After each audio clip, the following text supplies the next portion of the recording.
Bill Doyle, Worcester Telegram. Brad, you guys have been down many times this year, but just what did you say to your team to keep them in it? Well, I thought we were too sped up on offense, and I thought we were we were just doing our own thing. We weren't playing with any togetherness defensively. And so, we just said we need to do our jobs first and foremost. And then, hopefully if you do that enough of the time, you'll have a chance to get back in this thing. And then, I would say that was a win that was, largely attributed to the unbelievable effort of our players and the other 18,000 people in here, because it was that was one of those deals. We needed everybody engaged in the game, and it was a special environment, and the end of the first half gave us a chance. Brad, Chris Manish with Yahoo. The physicality with which you're playing against Ben Simmons, particularly a guy like Marcus, how much of that is strategic? How much of that is just Marcus being Marcus who? Marcus Morris, sorry. Yeah, I mean, Al starts the game on him. Marcus Morris, Shemi, Marcus Smart will just rotate, and we're just trying to keep him in front. It's hard to do.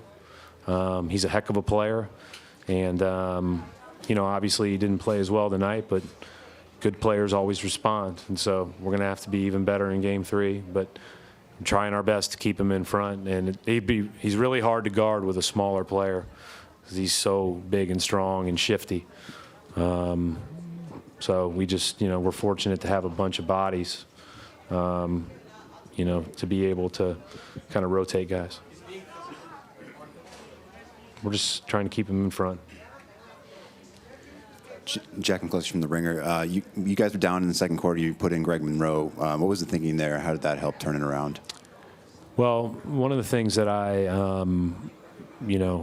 so appreciate about team, and one of the things that I so enjoy about team is when a guy that is going through, maybe something he's never gone through, like in Greg's case of actually sitting a few games in a row, but he just stays positive, and then when his number gets called, he turns the game around for you.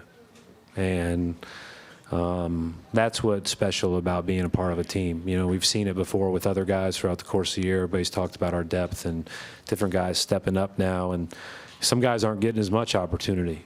And to be able to maintain a positive attitude and go in there and just contribute and get that game turned with him and Al together. We got some easy baskets at the rim.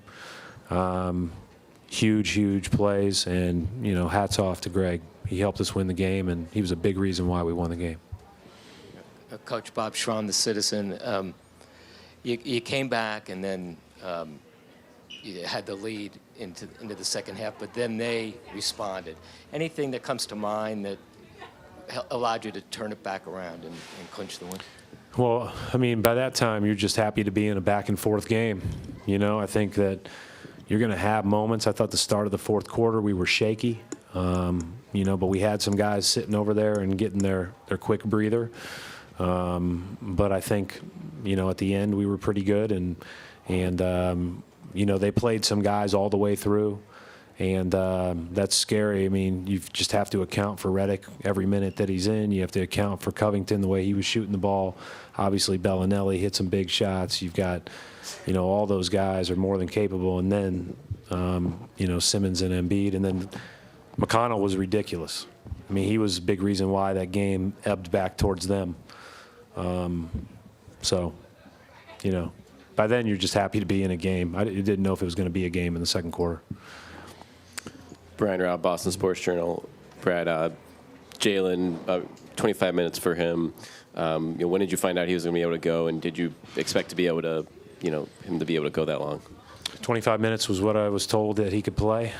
Again, the MRI or whatever scan he had showed that there was no tear, there was no structural damage. It was a strain. It was probably below a grade 1, but we were going to be very cautious in bringing him back. So they felt good about him playing, but it felt like if he went above 25, that would have been a little bit more risky. So I think he felt pretty good. We'll see how he feels tomorrow, and we'll go from there.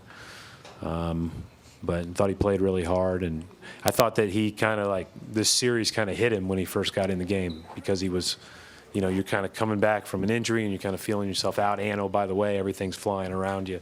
But then he made some huge plays for us, obviously. Hey, Brad. I was Hey, Paul. going to ask about Jalen, but let me switch it over to Marcus Smart then instead. Okay. You've always said that you have confidence that Marcus will make it when it counts. And tonight, I mean, he really stepped up in terms of getting you guys back in the game offensively. What did you see from him on that end of the floor tonight? When something requires guts, Marcus Smart's going to be stepping up. Like we had nothing going in the first half, and he kind of kept us afloat early, and then they pushed the lead out. And then, I thought he was great on Redick in the second half. Made some more plays, made some more shots, and said before he may miss some throughout the course of the season, but when these lights are on and he steps up into that shot, I believe in him. And I think that he knows that, and we all do, and it was fun to see him knock a few down. Thank you.